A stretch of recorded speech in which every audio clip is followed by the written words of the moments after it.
impression quant à la zone industrielle de Bloch-Bay, c'est d'abord qu'une vision peut se traduire en réalité.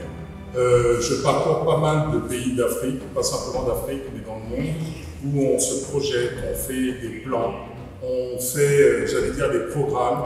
Et là, ce qui est intéressant, c'était de voir comment, à travers une zone industrielle, on arrive à traduire une vision étatique qui allie développement, certes, mais développement d'abord sur le plan des infrastructures à l'intérieur, qui impacte directement sur les populations, tant sur le plan de l'emploi que sur le plan d'un ancrage aussi national, parce que l'on parle de Made in Bénin. Et je pourrais dire que ce que j'ai vu ce matin est inédit. C'est inédit et ce n'est pas une simple révolution industrielle.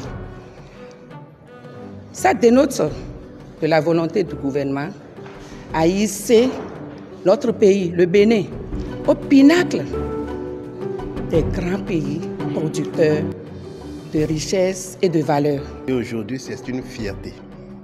C'est une fierté pour moi personnellement.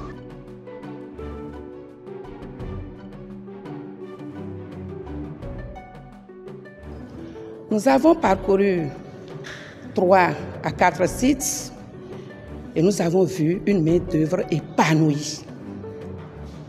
Ce qui est extraordinaire. Si le président Houphouët-Boigny pouvait revenir pour voir ça, il allait dire « j'ai fait une prophétie » et ça s'est réalisé au Bénin.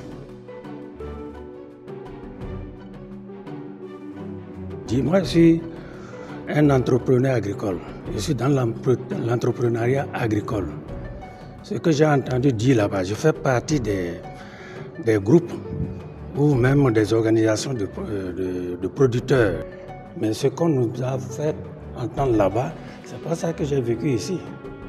Ici, j'ai vu du vrai et je suis prêt à transporter ce vrai-là sur les vrais producteurs pour que tout le monde sache que nous devons désormais retoucher les manches pour davantage produire.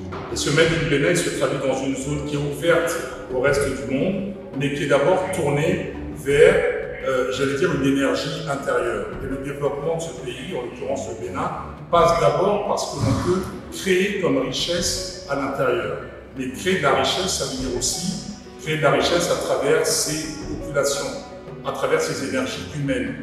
Et là, de voir des centaines et des milliers de jeunes et de moins jeunes évoluer dans différents secteurs, il s'agit du textile, on a vu une fabrique d'ailleurs de pavés, on a vu également aussi, enfin, d'autres domaines, on est passé près de l'usine de transformation de cajou.